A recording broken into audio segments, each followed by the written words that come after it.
အားလုံးပဲမင်္ဂလာပါရှင်တရားကိုရဲ့တိုင်တိုင်နှင်းတွေကြားလေပင်တွေကြားမှာမြင့်တာခြေလမ်းတွေနဲ့ရှောက်လန်းလာခဲ့တဲ့ခီးစဉ်ဟာ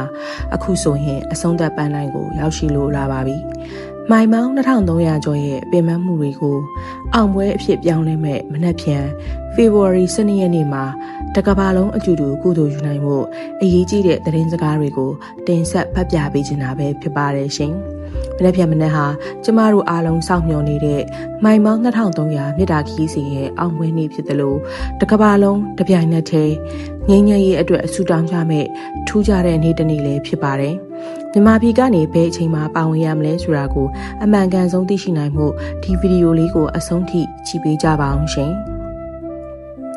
ဒီခီးစဉ်မှာအဖွဲ့ဝင်ဆရာတော်တစ်ပါးဟာရေမတော်တဆမှုကြောင့်ခြေချောင်းဖြတ်လိုက်ရတဲ့ဒဏ်ရာတွေရှိပေမဲ့ငြိမ်းချမ်းရေးအတွက်အပြုံးမပြတ်ဆက်လက်ရှောင်လန်းခဲ့တာပဲဖြစ်ပါတယ်။အဖွဲ့သားတွေနဲ့အတူပါဝင်တဲ့အချစ်တော်ခွေလေးအာလောကဟာလည်းဒူးကောင်းခွဲစိတ်မှုဒဏ်ရာတွေကြားကပဲဆရာတော်ရဲ့အနားမှာမခွဲမခွာရှောင်လန်းခဲ့တာကိုကြည့်ပြီးတကဘာလုံးကချီးကျူးနေကြတာပါ။သူတို့ရဲ့ဒီဆွေးဟာကျမတို့အားလုံးအတွက်ခွန်အားတစ်ခုလိုပါပဲ။ဝါရှင်တန် DC မှာရှိတဲ့ World for Peace အဖွဲ့ရဲ့တရားဝင်ထုတ်ပြန်ချက်အရ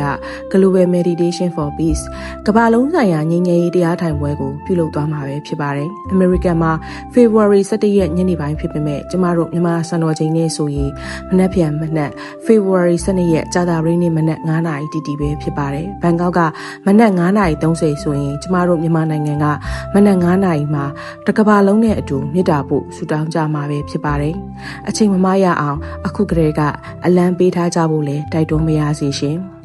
ဒီနေ့ February 17ရက်နေ့ဟာဆရာတော်ဘိက္ခုပန္နကာရနဲ့ငြိမ်းချမ်းရေးအဖွဲ့သားတွေဝါရှင်တန် DC ကသမိုင်းဝင်လင်ကွန်အောင်မွေပွဲဖိမှန်ရှိမှာခီးဆုံးပန်းတိုင်းအဖြစ်အောင်ပွဲခံမဲ့နေ့ဖြစ်ပါတယ်။နှင်းတွေကြားထဲမှာမိုင်ပေါင်း2300ကျော်ကိုဆွဲရှိရှိရှောက်လန်းလာတဲ့ဆရာတော်အဖွဲ့နဲ့အချစ်တော်ခွေလေးအာလောကတို့ရဲ့မြစ်တာအောင်ပွဲကိုအခုဆိုရင်ဒီကမ္ဘာလုံးကစောင့်ကြည့်နေကြပါတယ်။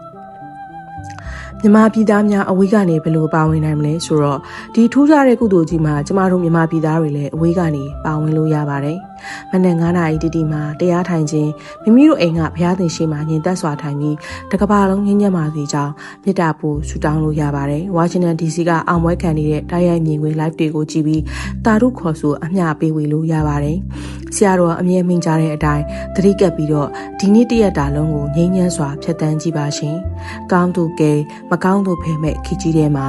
မေတ္တာတရားနဲ့တတိတရားတွေလက်ကင်ထားပြီးအေးချမ်းစွာနေထိုင်နိုင်ကြဖို့ဆရာတော်ရဲ့ခီးစဉ်ကတတိပြနေပါတယ်။မနေ့ပြန်မနေ့9:00နာရီမှာကုသိုလ်သူအတူတူယူမဲ့သူတွေရှိရင်လေကိုမှတ်မှာရေးသွားပေးခဲ့ကြလို့ရပါတယ်ရှင်။ဒီအရေးကြီးတဲ့အချိန်စရာအမှန်ကိုလည်းအားလုံးသိအောင် share ပေးလို့ရပါတယ်ရှင်။အားလုံးပဲ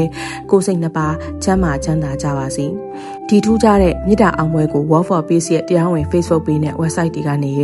ဓာတ်ရိုက်ကြည့်ရှုနိုင်မှာလည်းဖြစ်ပါတယ်။ကျမတို့မြန်မာပြည်သားတွေလည်းမနေ့ဖြန်မနေ့9:00နာရီမှာမိမိတို့အိမ်ကနေပဲဖြစ်ဖြစ်တပြိုင်နက်တည်းမြစ်တာဘဝနာပါဝါပြီးတော့ငြိမ်းချမ်းရေးဆွဲအင်းဒီဖြန့်ချက်ပြီးဖို့ဖိတ်ခေါ်အပ်ပါတယ်ရှင်။မိုင်ပေါင်း2300ကျော်ရဲ့မြစ်တာအောင်ပွဲဟာလက်တကမ်းမေလိုပါတော့တယ်ရှင်။နားဆင်ပေးကြတဲ့ပရိသတ်အားလုံးကိုလည်းကျေးဇူးထူးပင်တင်ရှိပါတယ်ရှင်။